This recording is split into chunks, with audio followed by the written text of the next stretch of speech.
dostlar, benim ismim Deniz. Ben Uygur Türkiye Mesleğe çok dersleyiş musabıkası diyen bir hikaye okuyuyorum. Bugünkü zamanda bir şehirde çok dersleyiş tuğrusu da lab uymuş musabıkası ötküzülüptü. Musabıkıya katılıştıran kişiler birbiriyle çok meydana yığılıptı.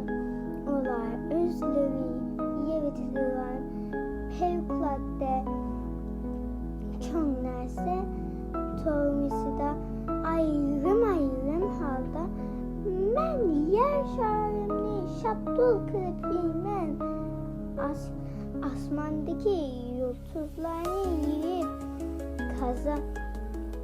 kazanda korup yemen değişip ama hekimden itiran nersesi kivi danışmanının yemekçi boğulan nersesi de çok balık çıkmaktı.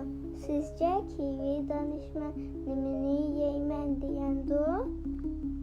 Cevabı kivi danışman her bir adamya mençur silahını mı yürütmen diyen iken. Rahmet metin olduğunuz için hoş sizlerle. Bye bye.